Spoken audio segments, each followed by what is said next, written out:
Hello, everyone, and welcome to another episode of Book Examiner Files. We have two books on the table today, and the title of this episode is It's in the Name. So the titles of these two books have something to do with the damage that they have. So we have Blue Moon Bay by Lisa Wingate and Love and Ruin by Paula McLain. So which one do I want to start with first? I'm thinking I'm going to go with my librarian tendencies and go with Paula McLain, so this would be alphabetical by last name of author. So I'm not seeing any damage on the outside cover. I do see a black X on the top, so that tells me that the librarian who decided this was too damaged is going to be deleting this.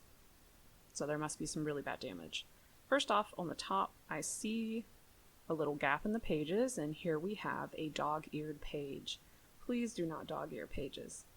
I'm going to unfold it, push it a little bit in the opposite direction, but that crease is going to create a point of weakness in the page, and therefore over time that piece may fall off versus if you were to just use a bookmark. So to get rid of that, you might need to press it under other books, but that's not enough to get something deleted. On the edges here, the corner of the pages, there is some staining. This is generally from use, people using thumbs to go through the pages.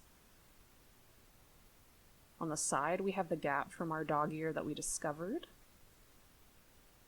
And it looks like we have another gap and another dog ear. So this dog ear was undone, but you can still see that crease. Again, this isn't enough to take the book out of circulation, but as you can see, it creates these gaps in the sides and points of weakness in the page so that those pages may have to be taped in the future if those corners come off. Here we have one that's just at the bottom, probably. Oh, yeah, something pushed into this page. The corner isn't the only thing that is bent, we also have the bottom edge. So that probably means that something pushed up against the pages. Sharp corners, blunt objects, something that can push that page in. So far, so good. Well, I think we found the ruin in our Love and Ruin. And there it is. Yep. As a coffee drinker, I'm going to say this was a coffee stain or a tea stain. It looks like it's not only on the edges, it actually seeps down into the page, and you can follow the stain as you flip the pages. It's also in this corner here, near the spine. And I bet that if we were to look on the cover, on the spine between the two hinges on the outside, yep, just a little bit of staining there.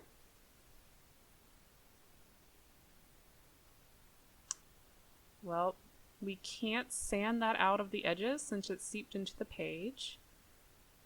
So, yeah. So it looks normal on the outside, and then you open it up, and nope, there we go. There's our point of impact, everybody. So I think this is a good time to remind everybody who's watching this that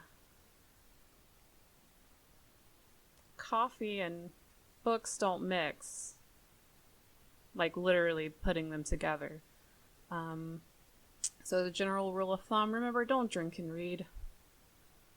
Keep the beverage away. Even if you have the beverage away, you might do a spit take at something really funny, something might startle you, and bam. So, unfortunately, Love and Ruin is out of here. Oh, and of course, Love and Ruin ruins the outro. All right, next up we have the Lisa Wingate book, Blue Moon Bay. And as you can tell, looking normal from the front, we have our black X on the top. So this tells me that this has damage that will make it unusable to other patrons. It's looking okay. It's looking better on the top than Love and Ruin did. No dog-eared pages. So I wonder what the name suggests. Bay has water, so I'm guessing we're going to see some water damage. Don't see it on the top, but I definitely see it on the side. As you can see on the left-hand side, you have one thickness, and then it goes to the right-hand side. And there's this line here. There's a slight stain in the pages, and it goes all the way to the bottom. So I think that this book decided to dip its toe into the bay, or possibly another cup of coffee. Again, don't drink and read. Oh my.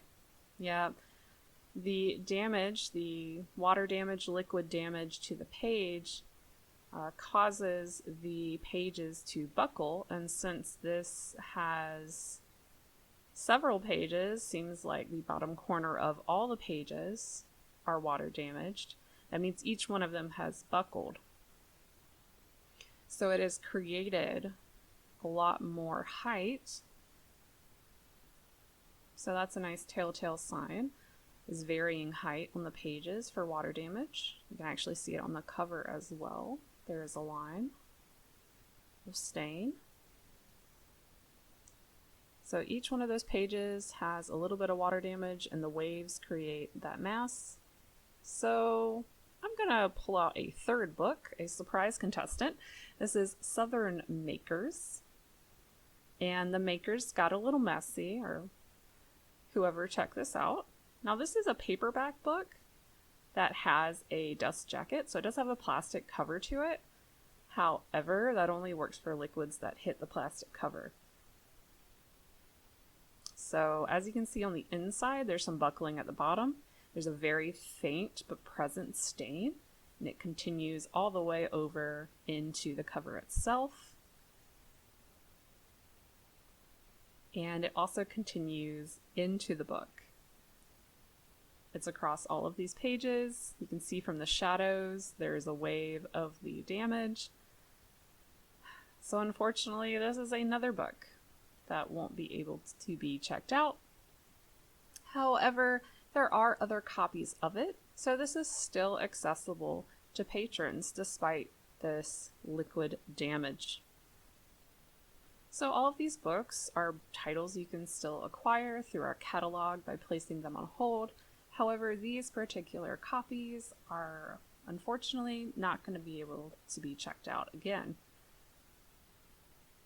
So as always, on these episodes, we make sure that our books go out in style. I'm going to wrap them in this very soft pillowcase, tuck them in, and lay a little bit of baby's breath on top to say our farewell.